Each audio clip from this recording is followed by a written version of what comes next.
Hello everybody, welcome back to my channel, or welcome to my channel if you're new here.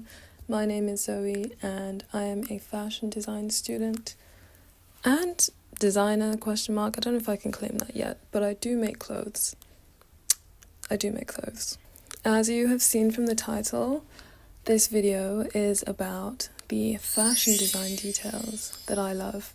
I remember watching somewhere about how a lot of fashion people love to use the word details when describing like an element of a garment, an element of a piece of clothing, but they never really specify what the detail is. So today's video is me just showing you all which design details I love, details that I love to see on clothes, whether I include them in my own, the ones that I make, or just ones that I like to see, not really buy because I don't have money for that. But before we get into it, make sure to like and subscribe. If you want to see my work, you can follow me at Buy First on Me, which has all the things that I've made, most of them, and then also my personal if you'd like to. So let's get into it. The first design detail that I love to see in clothing is a patterned lining to either a blazer, jacket, or coat, and I think it really adds a personal feature to a garment. There's something so beautiful about having like a funky print inside of a coat where nobody can really see it. I don't know, I think it's really cute. And when you're walking and the wind blows and your coat is flowing behind you, your trench coat or your long coat, and you get a glimpse of the inside, whether it's like a black coat with a bright red lining or, I don't know, a navy coat with a striped lining on the inside, I think that's extremely fun and cool to see in a design. And on that note, the next one is a bound seam / binding on the inside of a blazer. If you look inside of your jacket or blazer, either it would be lined or it would be bound. And bounding happens when they don't line for the most part, and the designers or the seamstresses, whoever's making the garment, needs to tidy the seams. So they will bind it. Oftentimes it's used, they use a material that's like either the same or really similar to the main fabric, but I love to see it when they use a contrast or a printed binding. For example, like maybe in a navy jacket they would put a striped binding or like a red binding to give like more of a sailor naval kind of feel, depending on what the concept is, depending on whether or not the designers care about what the inside of the garment looks like. But I think when designers pay attention to what the inside of a garment looks like, I think that's really cool for the owner, because it gives like this personal touch. It's like a secret, like nobody knows what's going on the inside but you do, and it's fun, it's cute. And I think also when you notice it, it really is like when you meet someone for the first time and you get like a glimpse of their true personality. I love that.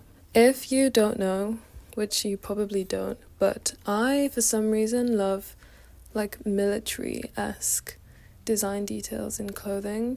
I don't know why that is, but I think they just have like a lot of cool design elements throughout history. And one of these things, which you will see a lot in like trench coats mainly, is epaulettes.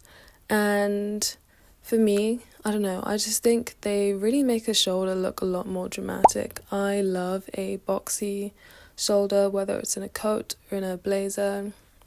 I think it just makes you look a lot more powerful.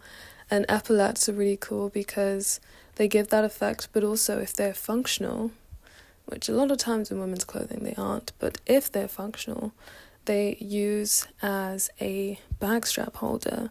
And I just love details and design that are functional but also stylish, and epaulettes is one of them.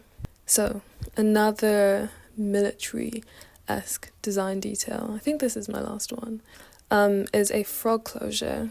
And when I did a lot of design research for one of my projects in university, I looked a lot at military wear in like the 18th century, like the 1700s and the 1800s, and in Europe a lot of the Italian, French, German military would wear these jackets with these embroidered details but also frog closures.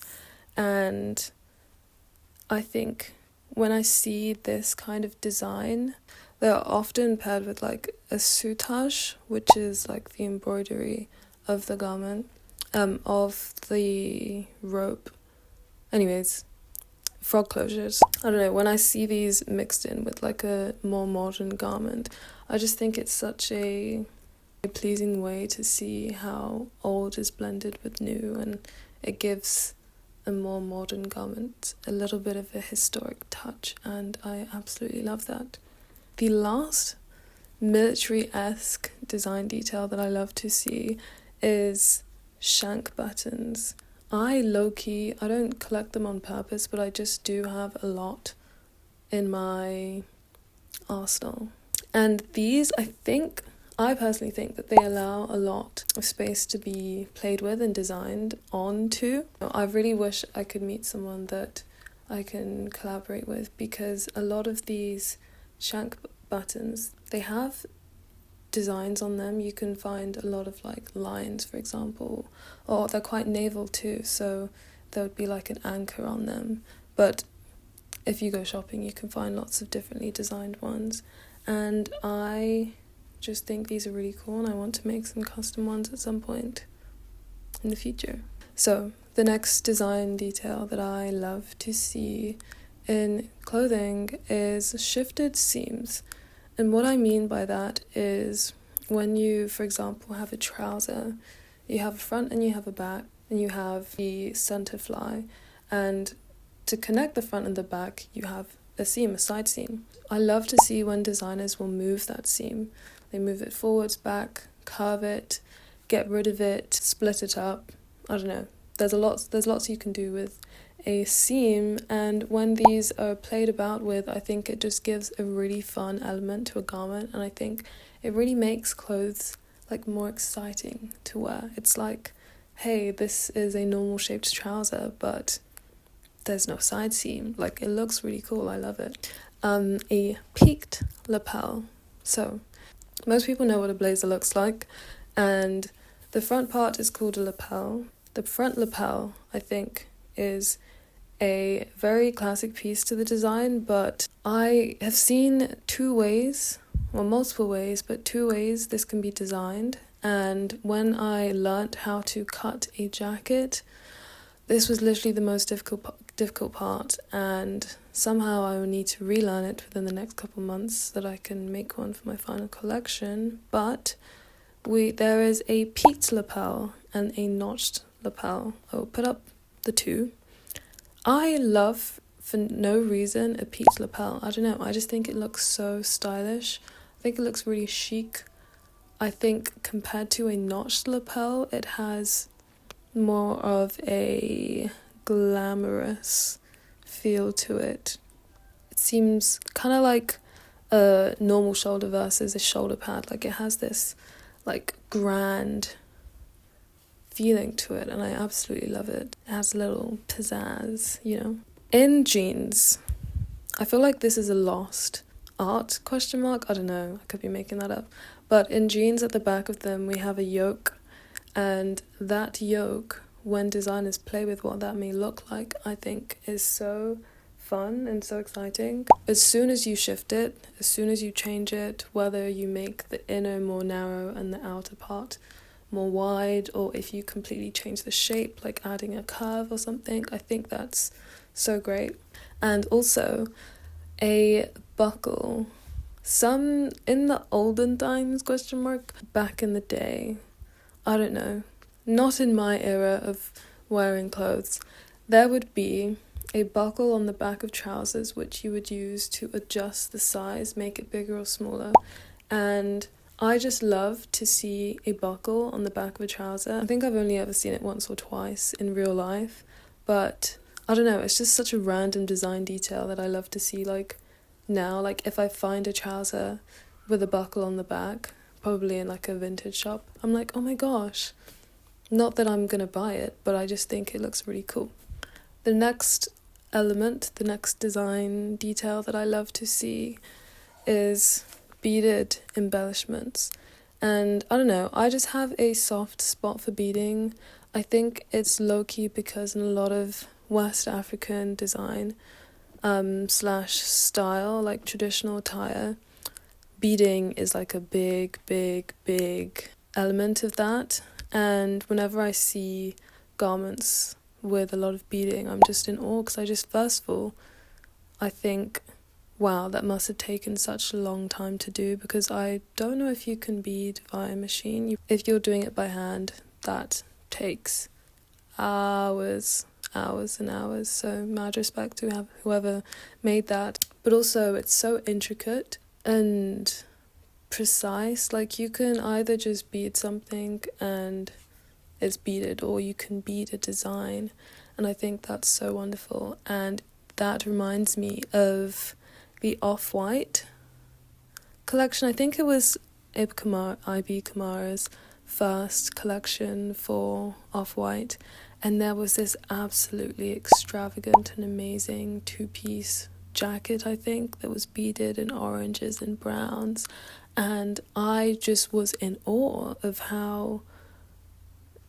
spectacular it looked.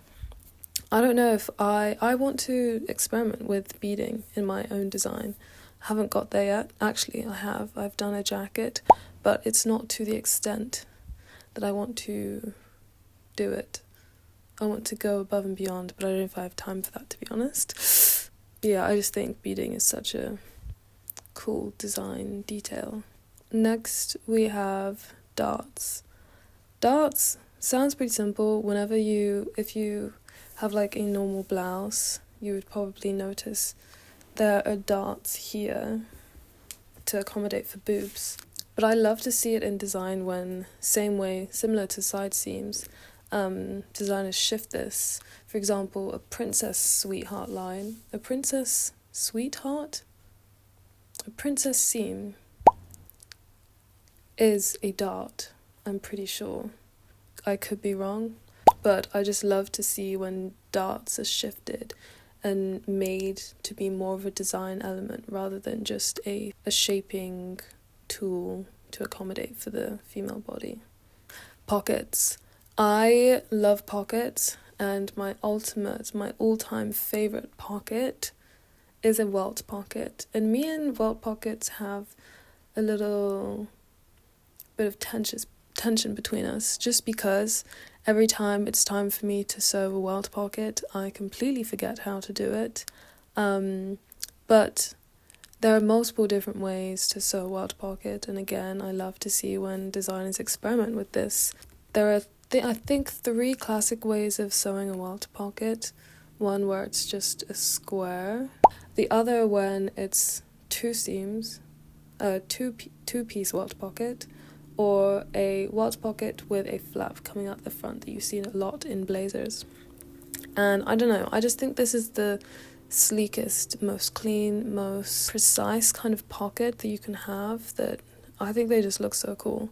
And I need to somehow sew them hundreds of times for me to never forget how to do them.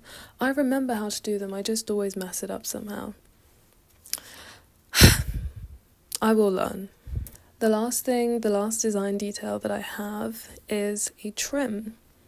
And a trim is like a strip of something, of material that has some sort of design that you'll sew to like the hem of a sleeve, or the bottom of a shirt, or maybe a collar. And I think they're just so adorable. There are so many different types of trims. For example, like a lace trim on a knicker, or like a fringe trim on a jacket to make it more like cowboy-esque.